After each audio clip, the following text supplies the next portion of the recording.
คุณครับ Now I'll brief in English. Good evening.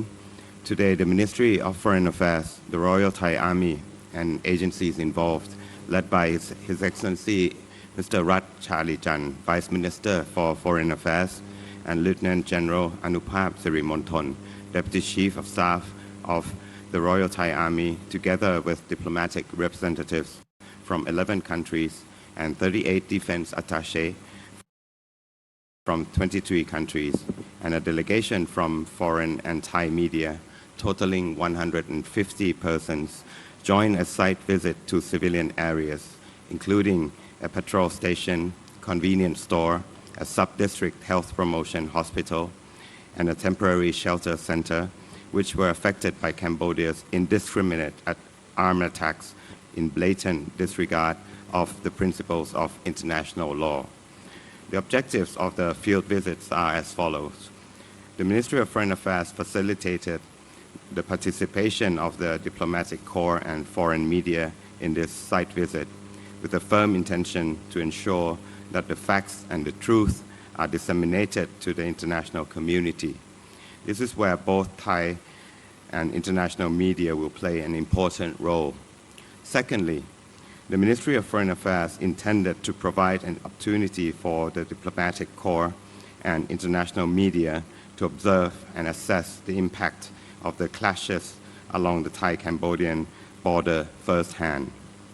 Thirdly, through the site visit, we intended to reflect the actual events and the actual truth to reveal the magnitude and long-term social impact of the destruction caused by civilian homes, hospitals, schools, and public facilities, acts initiated by the Cambodian side, which deliberately targeted non-military sites. Again, these actions constitute violations of international humanitarian law, human rights principle, and the Convention on the Rights of the Child. As a result, many innocent civilians have been killed or injured, and over 150,000 people were forced to evacuate to shelters.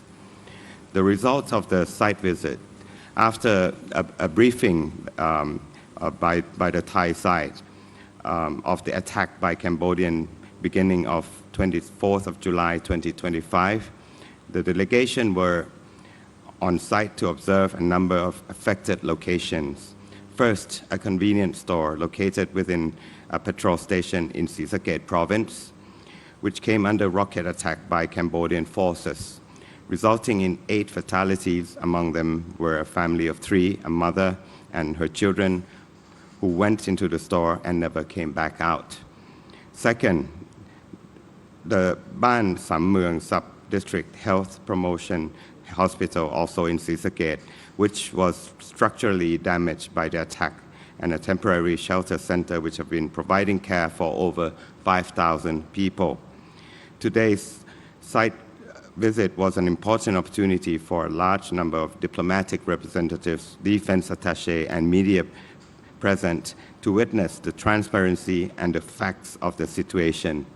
Still, at every location visited, safety was our top priority. When compared with Cambodia's arranged visit, at every place visit, media were able to follow and take footage or reporting. Diplomats and defense representatives were also able to meet and interact with families who are directly affected and witness damage to the public infrastructure and facilities. An impact on innocent civilians, including the personal impacts for those who had to leave their homes. Moreover, the diplomatic representatives and defense attaché thank the Thai government for organizing the visit, which demonstrate the sincerity and good faith that we have always shown. Lastly, I wish to reiterate that Thailand carries out all our actions in accordance with the rules always. We are committed to the principles and international law, as the world can see, just like the visit today. I am confident that truth ultimately wins. Thank you. So I'd like to give a quick translation to my address on the security aspect of the ad hoc center as well, as a result of the visit of the diplomatic delegations as well as military attaché corps, as well as the members of the press to the site in Ubon Ratchathani andศรีสะเกษ provinces today. Firstly, I'd like to mention the update of the situation concerning the clashes between Thailand and Cambodia in recent day. In the past day also, from the 31st of July to the 1st of August here, the overall situation along the Thai-Cambodian border has remained calm, as of course the overall environment remains stable. No positive deployments of any troops found in the area.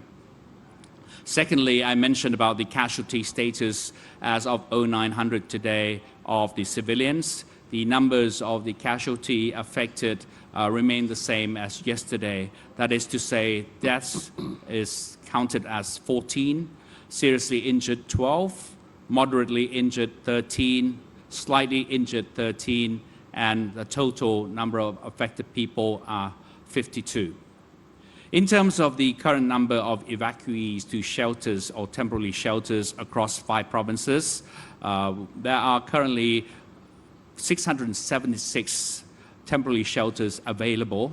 One was closed down yesterday as a result of not being used. The shelter capacity that can accommodate the number of people still counts for 395,858 people.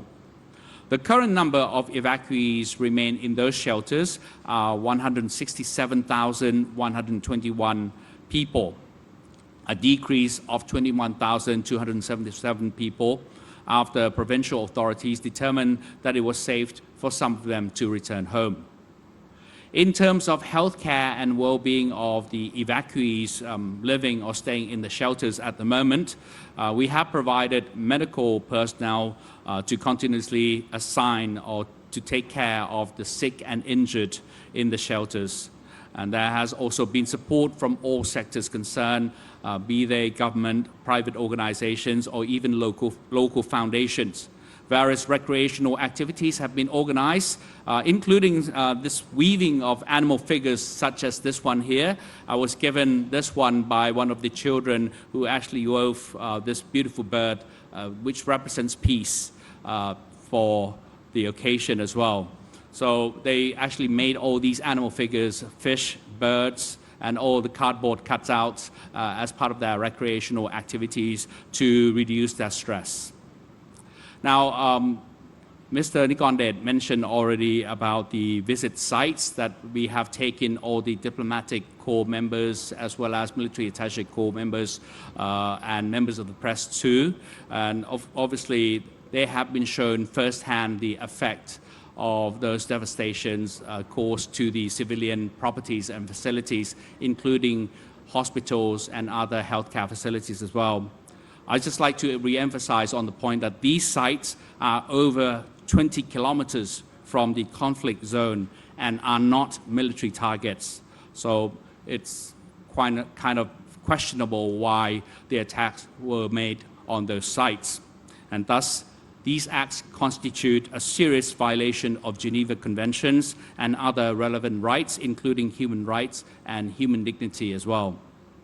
The visit was also made clear to everyone that in all of these incidents, Thailand acted in self-defense and for the purpose of protection their own civilians. Additionally, the group visited the evacuation center at Kantaralak Technical College to observe the living conditions of the affected victims and civilians. They saw firsthand the care provided by both public and private sectors, as well as, of course, I mentioned already, the recreational activities organized for or to reduce stress caused by the conflict. Now, lastly, I'd like to conclude my address by informing the general public and members of the media that the upcoming GBC meeting, which will be a special session, has been confirmed to be conducted in Malaysia between the 4th to the 7th of August 2025. Both sides have agreed that they will have the meeting in Malaysia. Now, in terms of what constitutes the meeting, the dates of 4 to 6 of August will have the secretariat level meeting of both sides, while the 7th of August will have the ministerial level meeting between the defense ministers of both countries. And for Thailand, the representative will of course be General Nattapon Nakpanit, the Deputy Minister of Defense, Acting Defense Minister. That's all I have to say. Thank you very much.